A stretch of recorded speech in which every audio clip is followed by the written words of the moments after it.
what I want to talk about today is that trackers can be a good thing and they can be not so great.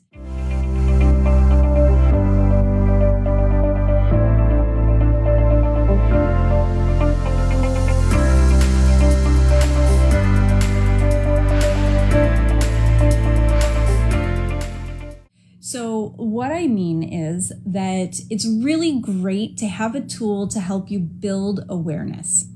So anything that's going to help you kind of tune in and get comfortable and see things that you might not see if you're not paying attention, that's a great way to build awareness, right? And we talk about building awareness all the time with mindful eating. It's literally the basis of all of my programs. If you come to work with me, we're going to have a conversation about trackers and how you use them.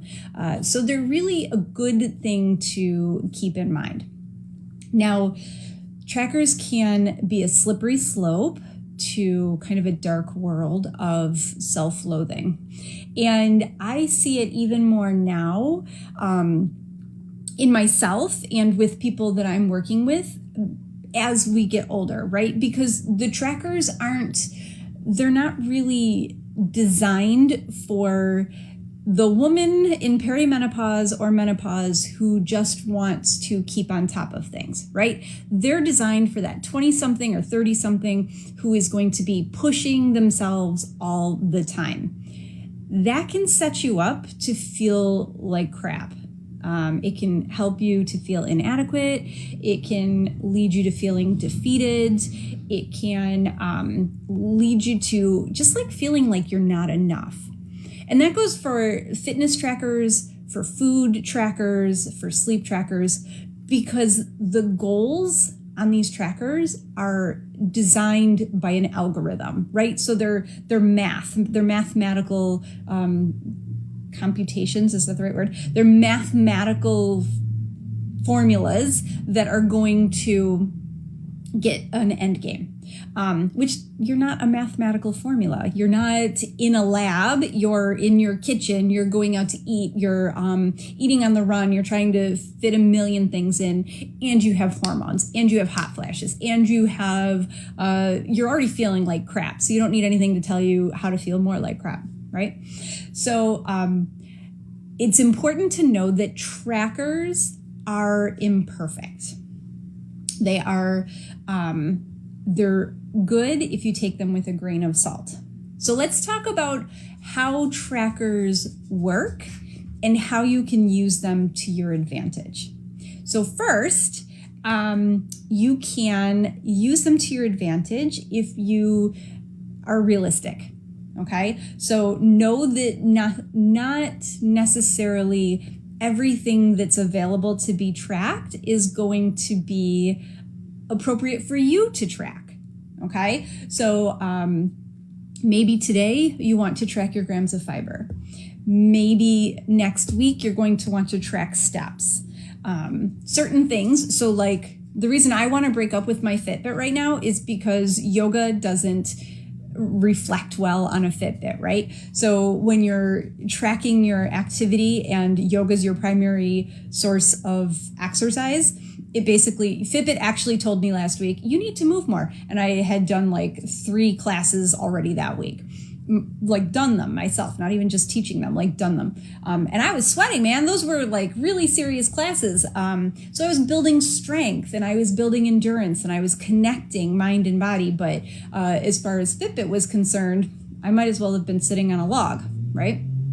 So keep that in mind, that it's not all trackers are going to be realistic for you. And when you do choose to use one, it might not be, it might not be the right fit, right? Okay, so just keep that in mind. So be realistic. Know that it's based on calculations. It's based on an algorithm. It's based on a formula, and you're not a formula. So you can absolutely use these trackers to get an idea of something. And that's where we come into the next piece of this. So number 2 is use trackers to catch trends.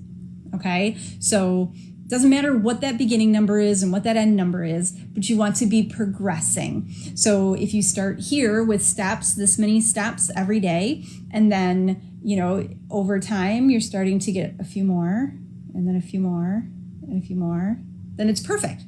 And it's not always going to be the same. You might even have a few more, and then way less, and then a couple more, and less. And eventually, you want to see that upward trend towards your goal, or whichever way. So you're looking at trend lines. Here I am talking about math again. So you're looking at trend lines and not necessarily at, the specifics. So unless you're tracking something like fiber, I'd like to talk about fiber today. So you're tracking how many grams of fiber.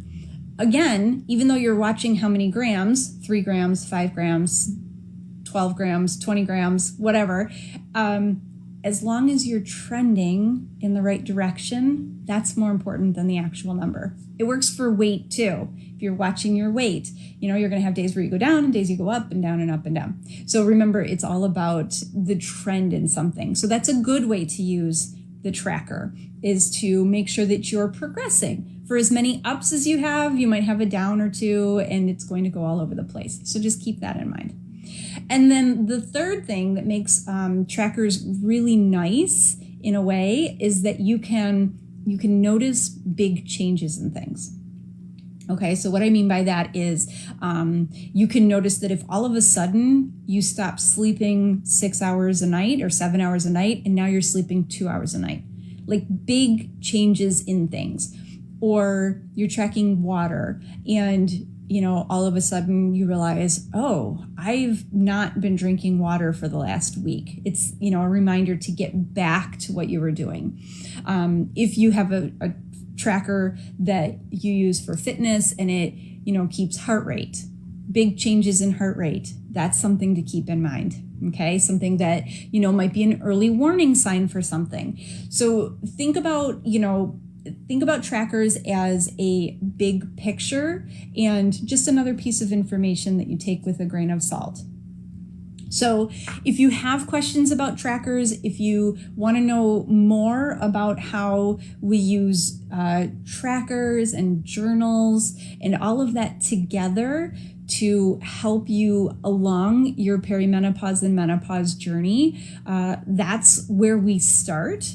When you come in to work with me, you start with, working on building that awareness. Sometimes we use trackers. Trackers aren't for everyone. Sometimes we use food logs, right? Or food journals, either one. They're different.